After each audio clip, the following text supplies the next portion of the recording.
Dünya səsküylüdür, elə deyilmi? Hər yerdən bir səs gəlir. İnsanların səsi, maşınların səsi, telefonların səsi. Amma bütün bu səsküyün içində insanın eşitməyə ən çox ehtiyac duyduğu tək bir səs var. Ruhunun səsi. Və ruh yalnız bir halda danışar. Yalnız bir halda sakitləşər. O da Rəbbini xatırladığı andır. Bugün sizinlə birlikdə o müqəddəs sakitliyə səfər edəcəyik. Ruhun qidası, qəlbin şifası, dərdlərin dərmanı olan zikir haqqında danışacağıq.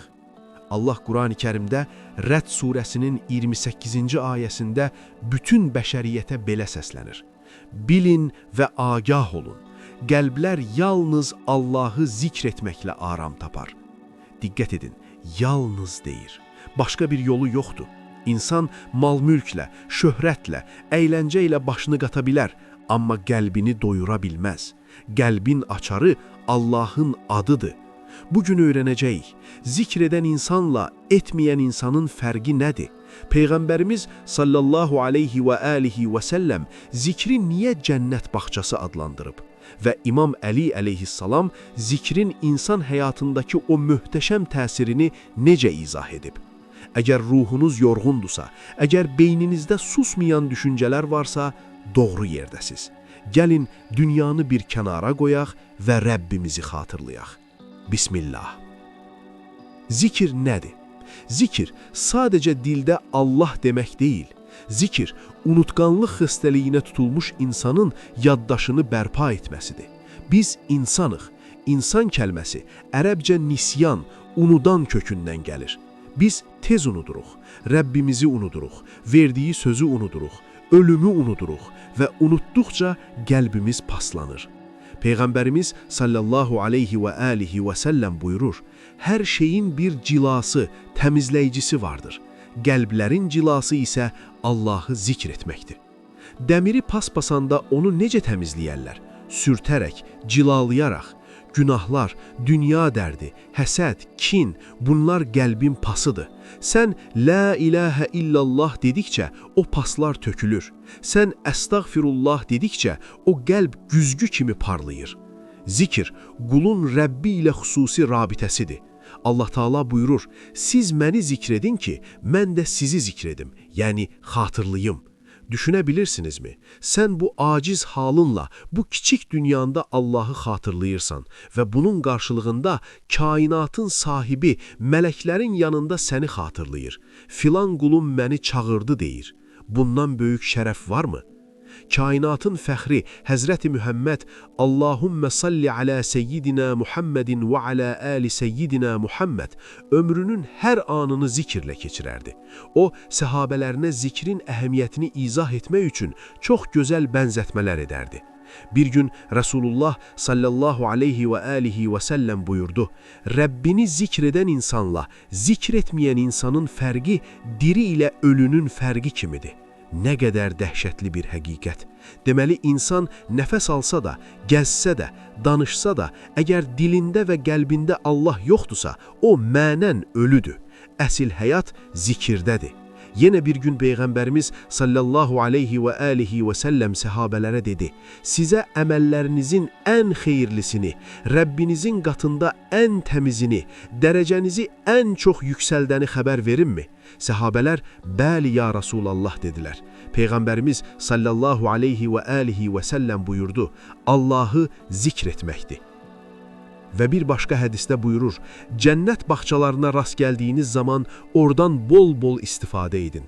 Soruşdular, cənnət bağçaları haradır? Buyurdu, zikir məclisləridir. Zikr edən insan tək deyil.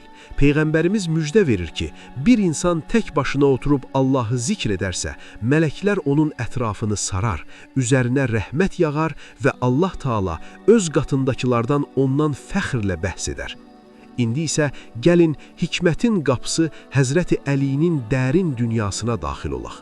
Həzrəti Əli əleyhissalam zikri sadəcə dilin tərpənməsi kimi deyil, ruhun aydınlanması kimi görürdü. İmam Əli əleyhissalam buyurur, zikir qəfləti qovan bir nurdur. İnsan qaranlıqda yolunu azanda işıq axtarar. həyatın qaranlıqlarında, çarəsizlikdə, kədərdə, qorxuda yeganə işıq zikirdir. Yenə İmam Əli əleyhissalam buyurur, kim Allahı zikr etməyi özünə vərdiş edərsə, Allah onun qəlbini nurlandırar və ağlını iti edər. Zikr edən insanın bəsirət gözü açılar. O hadisələrin iç üzünü görər. Başqalarının fəlakət dediyinə o imtihan deyər. Başqalarının ümidsizliyə düşdüyü yerdə o Rəbbim var deyər. Və İmam Əlinin o məşhur sözü, zikr ünsiyyətin açarıdır. Kim Allahla dost olmaq istəyirsə, onunla danışsın. Zikr etmək Allahın qapısını döyməkdir və o qapı heç vaxt döyənin üzünə bağlanmaz. İmam Əli xəbərdarlıq edir. Qəflət, yəni zikirsizlik, qəlbin ölümüdür. Qəlbini diri tutmaq istəyirsənsə, dilini zikirdən ayırma. Əziz dostlar, bəs hansı zikirləri edək? Peyğəmbərimizin bizə tövsiyə etdiyi 4 böyük kəlmə var. Gəlin onların mənasını və faydasını öyrənək. Subhanallah, Allah bütün nöqsanlardan uzaqdır. Kim bunu desə, Allahın əzəməti qarşısında heyrətini bildirər. Bu zikir insanın kibrini sındırar, ona acizliyini xatırladar. Əlhəmdülillah, həmd Allaha məxsusdur, şükür zikridir. Nə qədər çox əlhəmdülillah desən, nimətin o qədər artar. Çünki Allah vəd edib, şükür etsəniz artıraram. La ilahə illallah, Allahdan başqa ilah yoxdur.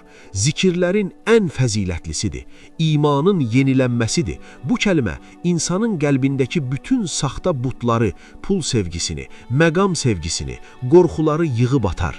Allahu Əkbər, Allah ən böyükdür. Sənin dərdin böyükdürmü? Allahu Əkbərdir. Düşmənin güclüdürmü? Allahu Əkbərdir. Bu zikir insana sonsuz bir cəsarət və güvən verər. İndi isə sözü əmələ çevirmək vaxtıdır. Sizdən xahiş edirəm, harda olursuz olun, istər evdə, istər yolda, ruhunuzu azad buraxın. Gəlin, birlikdə qəlbimizin pasını silək. Mən deyəcəyəm, siz də mənimlə birlikdə, ya dilinizlə, ya da qəlbinizlə təkrar edin. Hər kəlmədə o ağırlığın getdiyini hiss edin. Subhanallah, Subhanallah, Subhanallah. Hər şey səni təsbih edir, Rəbbim. Sən paksan, müqəddəssən. Əlhəmdülillah, əlhəmdülillah, əlhəmdülillah. Verdiyin hər nəfəsə, hər tikəyə, hər günə şükürlər olsun. La ilahə illallah, la ilahə illallah. Səndən başqa qapım yoxdur, səndən başqa çarəm yoxdur. Əstəğfirullah, əstəğfirullah. Bağışla məni Allahım. Bilərək və ya bilməyərək etdiyim hər xata üçün səndən üzr istəyirəm. Allahumma salli alə seyyidina Muhammed. Sənin həbibinə salam olsun. Əziz yol yoldaşım, bu müddət ərzində dilimiz Allahı andı, qəlbimiz huzur tapdı. Unutma, bu video bitə bilər, amma zikir bitməməlidir. Zikir nəfəs kimi olmalıdır. Əlində təsbih olmasa da olar. Yetər ki, qəlbində Allah olsun. Yol gedəndə, iş görəndə, yatanda dilin Allah desin. Görəcəksən ki, həyatın necə dəyişir, necə gözəlləşir. Bu uzun səfərdə mənə yoldaşlıq etdiyin üçün təşəkkür edirəm. Əgər bu video ruhuna toxundusa, zəhmət olmasa bəyən düyməsinə basaraq bizə dəstək ol. Kanalımıza abunə ol ki, bu zikir halqası daha da böyüsün. Və rəy bölməsində bugün ən çox ehtiyac duyduğun o gözəl zikri yaz. Əlhəmdülillah, Subhanallah və ya La ilahə illallah. Hər birinizi Allaha əmanət edirəm. Hər vaxtınız xeyir, qəlbiniz zikirlə dolu olsun. Hələlik Allah amanında.